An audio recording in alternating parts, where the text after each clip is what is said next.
అంటే స్టోరీ నచ్చలేదా? కాదు సార్. పోనీ యాక్టర్స్ నచ్చలేదా? కాదు సార్, కానీ టెక్నికల్స్ నచ్చలేదు సార్. ఎక్విప్మెంట్ తో మింగుతా, స్టోరీ కాదు, యాక్టర్స్ కాదు. మరి సినిమాకి ఎందుకు మింగేసావురా నువ్వు?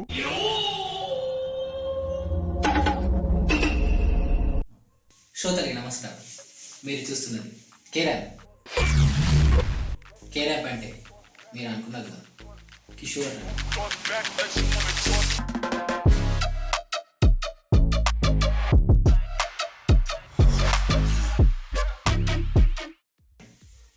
మా వీడియో కాన్సెప్ట్స్ అనేవి చాలా డిఫరెంట్గా ఉంటాయి.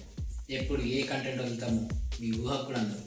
సో స్టే ట్యూన్, చూస్తూనే ఉండండి కేరాప్. ఈరోజు మన వీడియో కాన్సెప్ట్ వచ్చేసి నేను different.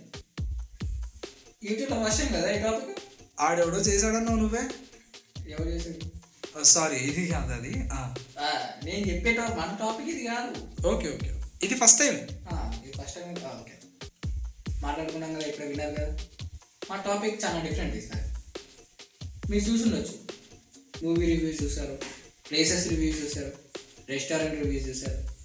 For the first time రివ్యూస్ని రివ్యూ చేయడం చూస్తారు. ఇక్కడ మన స్టైల్ ఎలా ఉంటుంది అంటే కొంచెం క్వర్కీగా, కొంచెం సీరియస్గా, అలా మొత్తం సీరియస్ కూడా వెళ్ళడం.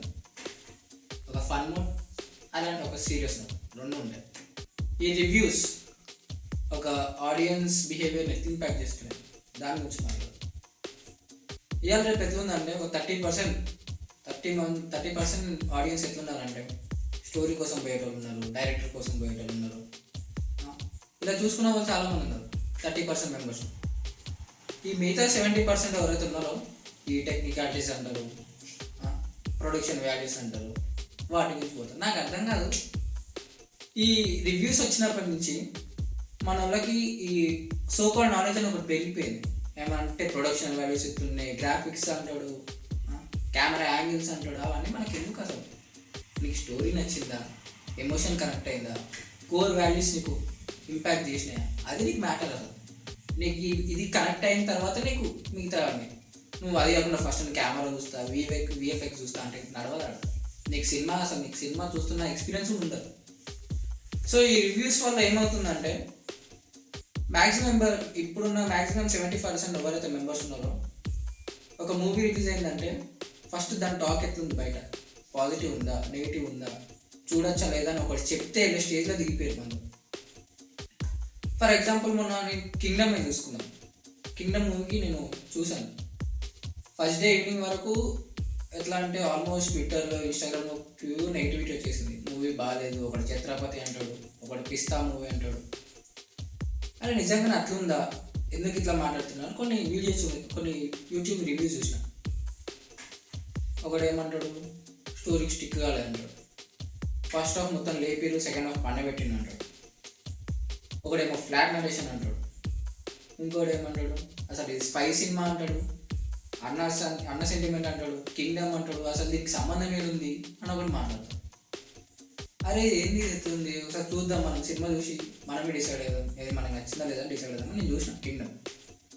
పర్సనల్గా నాకు ఎట్లా అనిపించింది అంటే, కింగ్డమ్ మనకు ఒక ఆపరేషన్ వచ్చింది, ఆపరేషన్ పైన పోతూ ఉంటాడు, ఆ మధ్యలో వచ్చినాయి యాడ్ అండ్ వాల్యూస్ అవి, అంతేగాని మధ్యలో స్టోరీ నుంచి డివేట్ ఎక్కడ కాదు అది. కానీ ఇక్కడ మన వాళ్ళు ఎట్లా ప్రొజెక్ట్ చేస్తున్నారంటే సినిమా దొబ్బింది, స్టోరీ పైన స్టిక్ కాలేదు, ఇట్లాంటి మాటలు వస్తున్నాయి.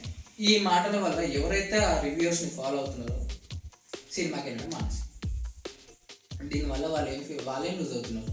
ఆ రివ్యూస్కి ఏం లేదు, ఆల్రెడీ వాళ్ళు మూవీ చూసేసారు థియేటర్లో. రేపు ఓటీటీలోకి వచ్చినాక బాధపడేది కూడా నువ్వు అరే ఈ సినిమా థియేటర్లో చూస్తుంటే బాగుంది, మిస్ అయిపోయినా, థియేటర్ ఎక్స్పీరియన్స్ అయ్యేది, బక్కోడి బీజేం మిస్ అయిపోయినా అని ఫీల్ అయ్యేది నువ్వు. వాడికి ఏంది, వాడు చూసేసింది ఇప్పుడు. నువ్వు ఇప్పుడు వాడి మాటలు నమ్ముకొని నువ్వు చూడడం ఆపేసావు. రేపు అదే నువ్వు ఓటీటీలోకి వచ్చినాక నీకు నచ్చితే ఏం చేస్తావు? ఏం చేయరు, ఆల్రెడీ థియేటర్లోకి ఏం చెప్పేది, మళ్ళీ రిలీజ్లో చేసేస్తా నువ్వు ఓకే. సో ఇక్కడ ఎట్లుందంటే రివ్యూస్ వల్ల మనం ఎప్పుడైతే వాళ్ళ రివ్యూస్ని బేస్ చేసుకొని సినిమాకి వెళ్ళడం ఆపేస్తామో అప్పుడు బాగుపడతాం మనం. ఎట్లా అంటే ఇప్పుడు థియేటర్ ఎక్స్పీరియన్స్ అనేది ఈ రివ్యూస్ పైన మొత్తం బేస్ అయిపోయింది. నీకు ఎంత మంచి సినిమా అయినా కానీ వాళ్ళు చెప్పిరని నువ్వు ఆపేస్తున్నావు అక్కడ. అదే వాళ్ళు ఎందుకు చెప్పారు వాడికి నచ్చలేదంటే మనకు కూడా ఏదో ఒక పాయింట్ మనకు నచ్చచ్చు కదా, అది 1% ఒపీనియన్ కదా అని మనం ఎవరు అనుకుంటలేడు.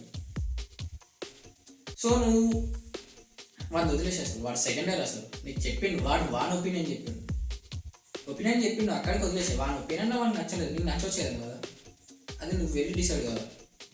డిపెండ్ అయితే నీకు నష్టపోయేది నువ్వే. ఇప్పుడు ఈ రివ్యూస్ కూడా ఎట్లున్నారంటే వాళ్ళు స్టార్టింగ్ ఎట్లా చెప్తున్నారు ప్రతి మూవీకి, నా పర్సనల్ ఒపీనియన్ నాకు ఇది నచ్చలేదు, టెక్నికల్ వాల్యూస్ నచ్చలేదు, స్టోరీ ఫ్లాట్గా పోయింది, హీరోయిన్ యాక్టింగ్ చేయలేదు, డైరెక్టర్ దొబ్బెట్టిండు, ఇట్లాంటివన్నీ చెప్తాడు. అది వాడి ఒపీనియన్. కానీ వాడి ఒపీనియన్ ఎట్లా చేస్తున్నాడు, నా ఒపీనియన్ అని చెప్తాడు, లాస్ట్కి వర్డిక్ట్ అని చెప్తాడు. అయిపోయి అక్కడ అయిపోయింది. ఇక ఆ వర్డిక్ట్ చెప్పాక అయిపోయి అర్రే వీళ్ళు చెప్పినట్టే వీళ్ళు నమ్మొచ్చు మనం, ఆల్రెడీ మనం నమ్ముతున్నాం, నువ్వు నమ్మినా కాబట్టి మనం ఫాలో అయినాము. వాడు చెప్పినట్టు అరే వీడు చెప్పినట్టే నిజం ఉంది, సరే ఓటీటీలోకి వచ్చినాక చూసుకుందాంలే, అక్కడ అయిపోయింది. నువ్వు ఎప్పుడైతే ఆ థింకింగ్ ఆపేస్తావో నీ థియేటర్ ఎక్స్పీరియన్స్ అంత బాగుంటుంది. సో ఎప్పుడు రివ్యూస్ని బేస్ చేసుకుని ఎప్పుడు సినిమాకి వెళ్ళాలి. సో రివ్యూస్ మీకు ఒక మాట చెప్పాలనుకుంటున్నా, మీ ఫాలోవర్స్ అండ్ సబ్స్క్రైబర్స్ ఎవరైతే ఉన్నారో వాళ్ళు మిమ్మల్ని నమ్మి ఫాలో అవుతున్నారు, మీరు జెన్యున్గా అండ్ కరెక్ట్గా రివ్యూ ఇస్తారని మిమ్మల్ని ఫాలో అవుతున్నారు. సో ఒకవేళ మీకు ఏదైనా మూవీ నచ్చితే దాని గురించి పాజిటివ్గా ఎంతైనా మాట్లాడండి, దాని గురించి ప్రమోట్ చేయండి. అసలు మూవీ టీం కంటే ఎక్కువ ప్రమోషన్ మీరే చేయండి. ఎవరైనా నచ్చకపోతే మూవీ గురించి మాట్లాడడం ఆపేయండి. అసలు ఎవరైనా మాట్లాడాలన్నా పొలైట్ వేలా ఏం నచ్చలేదు పొలైట్ వేలో చెప్పండి, అంతేగాని దాని మీద మీ ఒపీనియన్ని ఆడియన్స్ మీద రుద్దడం వల్ల మీకు వచ్చేదేం ఉండదు, కానీ పోయేది మాత్రం ఆడియన్స్కి మీ మీద ఉన్న రెస్పెక్ట్, నమ్మకం రెండు ఉంటుంది. అండ్ ఆడియన్స్ మీరు కూడా ఇఫ్ మీకు మూవీ చూడాలని ఉంటే ఈ రివ్యూస్ని ఏం పట్టించుకోకుండా డైరెక్ట్ వెళ్ళి సినిమాకి వెళ్ళి చూడండి. వాడెవడో చెప్పాడని, రివ్యూ బాగాలేదని, నెగిటివ్ టాక్ వచ్చిందని సినిమా చూడడం ఆపకండి. సో ఫైనల్గా చెప్పేది ఏంటంటే సినిమా మనకున్న చీపెస్ట్ అండ్ అట్మోస్ట్ ఎంటర్టైన్మెంట్, దాన్ని సోకాల్ రివ్యూస్ వల్ల స్పాయిల్ చేసుకోకండి, మీ థియేటర్ ఎక్స్పీరియన్స్ని ఖరాబ్ చేసుకోకండి. Thank you.